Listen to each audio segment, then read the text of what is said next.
우리 오늘 은혜 받으실 하나님의 말씀 디모데후서 3장 14절에서 17절 말씀입니다. 우리 사랑하는 성도 여러분들, 한 주간도 주님 은혜 가운데 평안하셨습니까? 12월 벌써 첫 주니까 1년 참 빨리 지나갔습니다. 12월 우리 지난주부터 제가 말씀드린 것처럼 예수님 오신 거 기뻐하고 또 다시 오실 주님 이렇게 믿음의 눈으로 바라보는 그런 대강절 절기죠.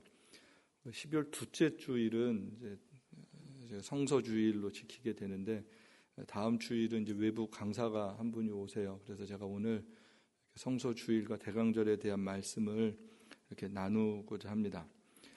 제가 지난주에 다시 오실 주님을 기다린다라는 것은 우리가 또한 떠날 준비를 하고 사는 것이다 라고 말씀을 드렸어요. 그냥 막연히 기다리기만 하는 것이 아니라 이제 주님이 나를 부르시면 내가 가는 거죠. 주님이 오시면 내가 가는 삶. 그 마음을 늘 가지고 살아가는 거 아주 중요한 얘기죠. 땅의 것들은 다 끝이 나죠. 예수님 오시면. 그래서 그 끝을 자꾸 생각해야 되는 거예요.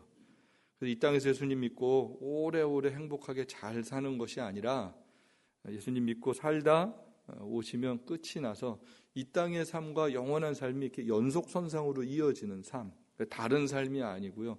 지금 예수님을 잘 믿고 살면서 주님이 오실 때 계속해서 주님과 함께 즐거워하는 왕노릇하는 삶, 그거를 늘 생각해야 됩니다. 그래서 그때 다 놓고 살아야 된다면, 그때 다 놓고 가야 된다면 지금부터 이렇게 좀 놓고 사는 훈련, 연습들이 사실 우리들에게 필요한 거죠. 이게 슬픈 거 아니죠. 아유, 지금까지 고생해서 이제 좀 살만한데 예수님이 너무 빨리 오시나 보다, 이래 생각하면 안 되고, 아유, 이 신혼부부들이 결혼했는데 아유, 예수님이 너무 빨리 오셨어, 이러면 안 되고, 그 나라가 훨씬 비교도 안 되게 좋은 거거든요. 상상도 안 되는 거거든요. 그래서 그날이 우리는 늘 할렐루야라는 마음이 있어야지, 아유 벌써 이러면 큰일 나는 거예요. 진짜 예수님 잘 몰라서 그러는 거죠. 그래서 그 나라가 빨리 오기를 소망해야 되는 거죠. 오늘 본문이 디모데후서인데, 디모데후서는 사도 바울이 에베소에서 이제 목회를 하고 디모데가 이어서 목회를 하는데, 그 디모데에게 보낸 두 번째 편지고요.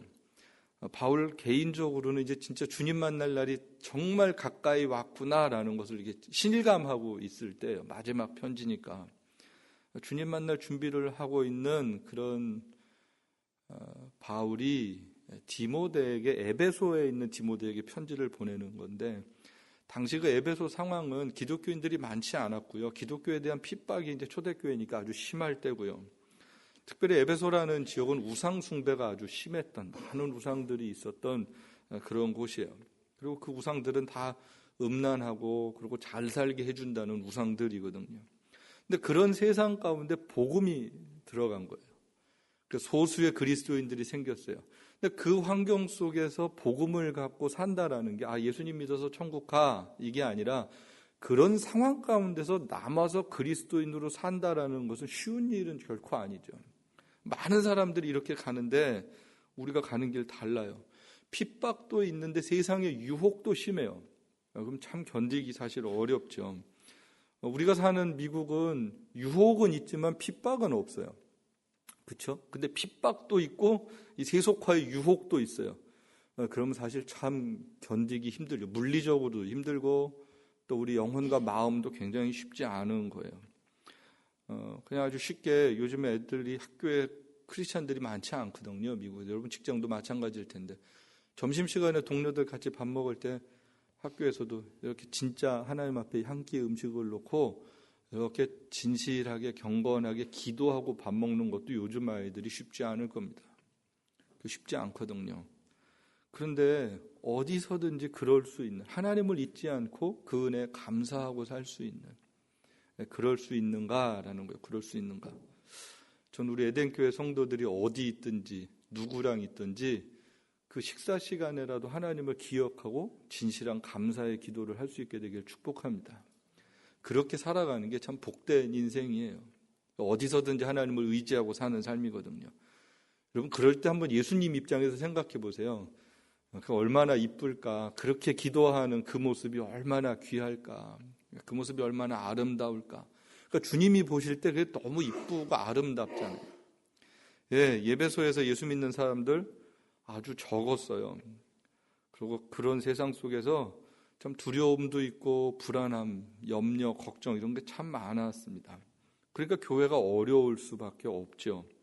이런 에베소 상황을 바울이 잘 아니까 지금 디모데에게 편지를 보내는 거예요.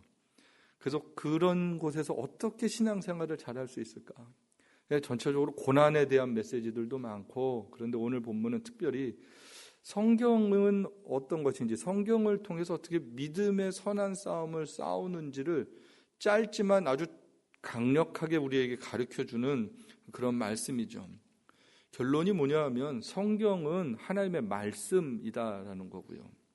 그리고 하나님의 말씀인 성경만이 우리를 생명의 길로 인도한다라는 거예요. 그리고 이 땅의 삶에 힘과 용기를 주고 있고 또 성경을 귀히 여겨야 될 것을 그래서 알려주고 있습니다. 그래서 이 성경을 통하여서 하나님을 알 뿐만 아니라 세상을 이기는 힘도 얻게 되고 이 세상 가운데 하나님의 사람으로 살아갈 수 있는 그런 능력들을, 은혜들을 계속해서 공급받기 위해서는 이 하나님의 말씀 말고는 없다라는 것을 가르쳐 주고 있습니다. 그래서 성경을 왜 사랑하고 왜 귀히 여겨야 되느냐? 그 성경 속에서 성경이 우리를 지켜주기 때문에 그래요.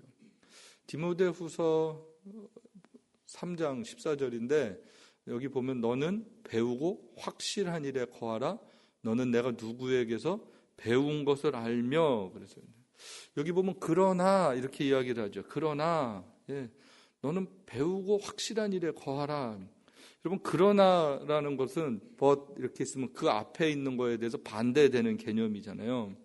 그럼 반대되는 내용들이 그 성경 앞부분에 나오는 내용들이거든요. 3장 1절부터 이렇게 보면 3장에 이렇게 되어 있어요. 너는 이것을 알라. 말세에는 고통하는 때가 이를 것이다 하면서 말세의 내용들을 소개를 하는데 사람들이 자기 사랑하고 돈 사랑하고 자랑하고 교만하고 또 하나님 모독하고 부모 거역하고 감사치 않고 거룩치 않고 또 악한 사람들 속이는 자들로 더욱 악하여져서 속이기도 하고 속기도 하나니 이게 말세라는 거예요. 하나님의 심판을 받을 세상이 어떠한 모습인가. 3장 앞부분에 이런 걸 쭉 지금 소개를 해요. 왜 고통의 원인이 있는가? 다 자기중심적이에요. 자기 뜻대로 되는 거예요. 자기 잘 되는 거예요. 자기 욕심 따라서 사는 거예요. 그러니까 불행할 수밖에 없고 자기만 불행한 것이 아니라 다른 사람도 불행하게 하는 세상이에요. 왜 이런 삶을 살까? 무엇이 사람들의 마음을 저렇게 나쁘게 만들까? 잘못된 성공에 대한 생각이었습니다. 같이 잘 되는 게 아니에요. 나만 잘 되는 거예요. 같이 행복한 거 싫어요. 나만 행복하면 돼요. 다 중심이 누구예요? 나예요. 자아예요. 자. 남들이 눈에 들어오지 않는 거예요. 나를 위해서 정직을 포기하는 거예요. 나의 행복을 위해서 다른 사람들의 불행 괜찮아요. 다른 사람들 손해 봐도 괜찮아요. 근데 나는 손해 보면 안 돼요. 이런 마음으로 살아가는 거죠. 이렇게 살아가는 세상, 다 이렇게 살 때 예수님을 믿는다라는 건 뭘까? 그냥 똑같이 저렇게 살다가 일주일에 한 번 교회 가는 게 예수님 믿는 것일까? 아니다라는 것이죠. 그래서 바울이 뭐라고 얘기를 합니까? 이런 세상에서 너는 돌아서라라고 이야기를 해요. 이 길로 가면 안 돼. 돌아서야 돼라고 이야기를 하고 있죠. 많은 사람들이 그렇게 가는데 이 길 틀린 길인데 이렇게 가면 안 되는데 그리고 용기를 내서 돌아서는 거예요. 여러분 멋있기는 한데 쉬울 것 같으세요? 어려울 것 같으세요?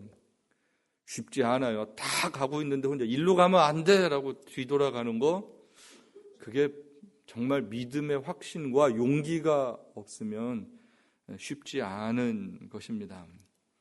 성경은 그렇게 살라고 가르쳐주고 있는 거예요. 여러분, 저와 여러분은 세상적인 성공이 우리 삶의 목적이 아니죠. 우린 그게 목적이 아니고요. 우리의 삶의 목적이 뭐냐면 하루하루 하나님의 말씀을 따라서 사는 게 저와 여러분의 삶의 목적이 될 수 있게 되길 축복합니다. 그게 되면요, 그렇게 하루하루 가는 길에 하나님이 그 길에 은혜를 주시는 거예요. 그 길에. 그러니까 뭐가 돼야지 생각을 하면 안 돼요. 아, 이렇게 해서 이 다음에 하나님을 위해 살아야지, 그렇게 생각을 할 필요가 없어요. 그냥 오늘이라는 시간에, 지금이라는 상황에서 하나님 앞에서 사는 거예요. 하나님 나에게 이렇게 말씀하셔서 내가 그 말씀에 순종하겠습니다. 아, 정직해야 돼, 그럼 정직하는 거예요. 사랑해야 돼, 그러면 사랑하는 거예요. 용서해야 돼, 그러면 용서하는 거예요. 그게 순종이라는 거예요. 우리의 신앙생활은 지금입니다. 이 다음에 먼 훗날에 이 다음에 어떻게 할게요? 아니, 그거 다 쓸데없는 소리고요. 지금 순종해야 내일 순종하고요. 오늘 감사하는 사람이 내일 감사해요. 오늘 헌신하는 사람이 내일 헌신하는 거예요.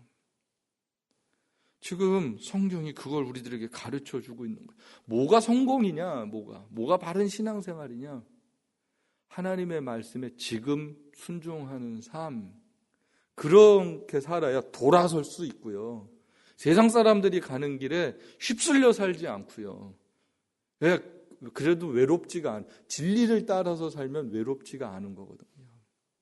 사람들 따라서 살고 눈치 보고 살면 외로워요. 아유, 소외감도 느껴요. 그런데요, 말씀을 따라서 살면 그런 거와는 상관없이 살아갈 수 있는 거예요. 정말 사도 바울이 돌아서라, 저는 이 말이 너무너무 멋있어요. 우리는 그냥 이렇게 휩쓸려가는 삶이 아닌 거예요. 여러분, 세상 가운데서 담대하게 용기 있게 돌아설 수 있게 되길 축복합니다. 사도 바울이 디모데에게 그 말씀을 하세요. 그러니까 디모데는 이미 하나님의 말씀을 배웠잖아요. 너는 말씀을 배웠잖아. 너는 알고 있잖아. 하나님이 어떤 분이신지 안 거거든요. 하나님께서 죄인들을 용서하시고 구원하시기 위해서 예수님 보내신 게 뭔지를 알았어요. 그리고 예수님을 구주로 고백해서 예수님이 이제 우리 안에 계신 걸 알아요. 그리고 그때부터 내가 내 삶의 주인이 아니라 예수님이 내 삶의 주인인 것을 디모데는 인식을 하는 거예요. 그 마음으로 살아가야 된다라는 거죠. 그 마음으로. 하나님 몰랐을 때, 예수님 몰랐을 때 그냥 살면 돼요. 욕심껏 살아도 돼요. 그런데 예수님을 믿고 난 다음부터는 이게 달라지는 거예요. 그렇게 살면 불편한 거예요. 그렇게 살면 행복하지가 않아요. 잘 됐는데 잘 돼도 마음이 불편한 게 예수 믿는 거예요. 하나님의 사람들은 하나님의 방법으로 살아야 평안하거든요. 디모데에게 그거 가르쳐주고 있어요. 그 구원의 은혜 안에 거하라. 예수님의 마음으로 세상을 살고 예수님의 능력으로 세상의 유혹과 욕심을 이기고 살아가는 거죠. 저와 여러분 안에 예수님 계세요. 여러분 그렇습니까? 우리 안에 예수님 계세요. 그러면 그때부터 내 안에 누가 사는 거라고요? 예수님 사는 거예요. 내가 사는 것 아니에요. 내가 내 삶의 주인 아니에요. 내 감정의 주인 아니에요. 내 자존심의 주인 아니에요. 예수 믿으면 그런 거 없어요. 영적 하나님 안에서 자긍심은 있지만 사람들 사이에서 자존심 이런 거 없어요. 다 섬길 대상밖에 없어요. 저 사람이 나한테 왜 인사를 안 하지? 그런 얘기 예수 믿는 사람들은 못 해요. 내가 하면 돼요. 내가. 요즘 젊은 것들은 그거 다 그럴 필요 없어요. 저도 조금 이제 그렇게 마음에 안 드는데 제가 그러다 회개를 했어요. 나도 뭐 크게 다르지 않거든요. 그래서 예수 믿는 것은 내가 잘 믿으면 되는, 나만 믿는 것 같고 뭐라 그럴 이유가 사실 하나도 없어요. 내가 잘 믿고 내가 좋은 모습 보여주면 되는 거예요. 그러니까 내가 좋은 그리스도인 되면 되는 거예요. 이게 예수 믿는 거예요. 이게 예수 믿는 거. 근데 우리는 내가 예수님 믿는다라는 생각을 잘 안 하고 제가 예수를 참 잘 안 믿어. 이 생각에 관심이 많아요. 쟤는 언제 사람이 될까? 주님은 말씀하세요. 너부터 되면 돼. 내가 되면 돼. 내가 되면. 세상 걱정 우리 참 많이 해요. 근데 내가 좋은 사람으로 살면 돼요. 그렇게 한 명 한 명 좋은 그리스도인으로 살면 그때 세상이 바뀌는 거죠. 욕심 부릴 수도 없고요. 사람들에게 나쁘게 함을 수 없어요. 다 예의 바라야 돼요. 왜요? 그 안에 그리스도의 생명이 있으니까. 함부로 대할 수가 없어요. 힘들어하는 사람 이웃 보고 모른 척할 수 없고요. 나쁜 마음으로 못 살죠. 나쁘게 살면 괴롭거든요. 그게 괴로운 거예요. 누구 욕하고 막 그러면 예수 믿는 사람들은 괴로워요. 혹시 남을 괴롭혔는데 그게 괴로운지도 모르고 남을 힘들게 했는데 내 마음에 불편하지 않으면 그 예수님 생명 없어서 그래요. 진짜 예수님이 우리 안에 계시면 굉장히 불편해요. 그 불편함이 저는 은혜요 축복이다라고 확신합니다. 그게 진짜예요. 살아있는 사람은요, 아픈 거에 대해서 통증을 느껴요.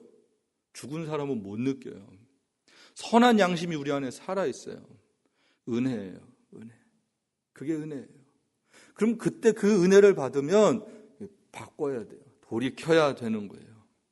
예, 그게 하나님의 백성들이 이 땅에서 어떻게 살아야 되는가. 그런 거죠. 우리가 그렇게 잘 살지 못하죠. 그래서 뭐가 필요한 거예요? 말씀이 필요해요. 하나님의 말씀을 통해서 우리가 발견되어지고 어떻게 해야 되지 이것도 깨달아지고요. 말씀을 통해서 그냥 우리 속사람을 적나라하게 보는 거잖아요. 여러분, 성경은 공부하는 책이 아니고요. 그 내용을 통해서 그 다음에 내가 변화되어야 해요.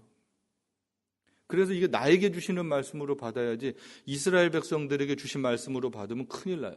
변화가 일어나지 않아요. 오늘 나에게 주시는 말씀이에요. 그때 이스라엘 백성들에게 주셨던 하나님이, 그때 말씀하셨던 하나님이 지금 나에게도 말씀하셔라고 고백하는 거예요. 그리고 내가 무릎 꿇고 듣는 거예요. 그리고 그 말씀 따라서 순종하고 살아가는 거예요. 그 하나님의 말씀을 우리에게 끊임없이 배우고 순종해야 되는 그런 모습이죠. 그래야 결국은 우리가 이길 수 있습니다. 우리가 가는 길은 많은 사람들이 가는 길이 아니에요. 우리는 성경대로 옳은 길을 가는 사람이에요.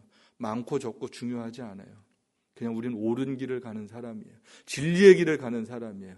하나님의 인도함을 따라서 살아가는 사람들이에요. 그래서 그 말씀 따라 순종하고 회개하고 살아가는 삶, 그게 옳은 삶이에요. 그리고 그 말씀은 결국 우리를 구원에 이르게 합니다. 이미 하나님의 생명으로 우리 안에 있어요. 그런다면 이 말씀을 통하여서 계속해서 하나님의 백성답게 살아가는 구원받은 사람의 모습에 선함이 나타나는 거예요. 우리 한번 같이 보실까요? 또 어려서부터 성경을 알았나니 성경은 능히 너로 하여금 그리스도 예수 안에 있는 믿음으로 말미암아 구원에 이르는 지혜가 있게 하느니라. 아멘. 예, 믿음을 선물로 받았어요. 그 다음에 계속해서 하나님의 백성이 어떻게 살아야 되는지. 예, 출애굽해서 구원 받았어요. 말씀을 주셨어요. 이 말씀을 따라서 어떻게 살아야 되는지, 광야에서 어떻게 살아야 되는지, 가나안 땅에 들어가서 어떻게 살아야 되는지, 믿지 않는 세상 가운데 어떻게 살아야 되는지 그 말씀을 주시고 그걸 계속해서 배우는 거예요. 그래서 하나님의 백성들은 하나님의 말씀을 계속해서 배우지 않으면 늘 내 생각 따라 살고요, 내 욕심 따라 살고요, 세상 사람들 이야기 들으면서 살아요. 그러면 하나도 차이가 없어요. 그래서 우리는 늘 말씀을 배워야 돼요. 하나님의 말씀 앞에 살아가야 돼요. 매일 말씀을 읽고 묵상하고 말씀대로 내가 살고 있는가 돌이켜봐야 된다라는 것이죠. 예, 그래서 우리는 이 땅에서의 아름다운 삶이 아니라 영원한 하나님의 나라의 삶을 살아가고 있는 것을 이 말씀을 통해서 실감을 하는 거죠. 여러분, 이 땅에서 멋진 삶을 원하세요? 영원한 삶을 원하세요? 영원한 삶이죠. 물론 이 땅에서도 멋지게 살고 영원한 삶을 살면 좋다라고 생각하실 수 있겠지만 세상이 그렇지 않아요. 그렇지 않아요. 이 세상이 그렇게 선하지 않아요. 세상에 많은 좋은 이야기들 많죠. 감동 주는 거 있어요. 예, 감동적인 드라마도 있고요, 영화도 있고요, 문학 서적도 있어요. 다 뭐예요? 어떻게 하면 같이 행복하게 살까가 주제예요. 정치도 그렇잖아요. 공화당이고 민주당이고 우리에게 표를 주면 우리가 당신을 행복하게 해줄 거야 라는 얘기잖아요. 그런데 결국은 행복해요? 안 그래요. 그건 절반. 이쪽 사람들은 행복하고 이쪽 사람들은 불행하다고 그러고요. 세상은 다 반반이에요. 반쪽. 그래서 반쪽 논리예요. 반쪽 진리고. 절대적 진리가 아니에요. 세상 논리는. 결국은 이 행복은 누가 주는 거예요? 하나님만 주시는 거예요. 하나님께서 하나님의 교회를 통해서 주시는 거예요. 영원한 구원을 얻는 지혜, 믿음, 오직 성경으로만 가능합니다. 왜요? 성경에만 누구를 소개해요? 예수 그리스도를 소개하기 때문에 그렇습니다. 즉 예수 그리스도를 믿는 하나님의 백성이 참 평안과 자유를 누리고 그 기쁨과 감격으로 세상을 살아갈 때 세상을 바꿀 수가 있거든요. 세상에 평안할 수가 있거든요. 그 거룩한 하나님의 나라의 백성의 정체성, 그것은 성경만이 우리에게 가르쳐 줍니다. 세상에 아무리 좋은 이야기들이 우리에게 영원한 기쁨을 주지 못해요. 이 땅에서 반쪽짜리 기쁨은 줄 수 있을지 몰라도 그 영원한 기쁨을 줄 수는 없어요.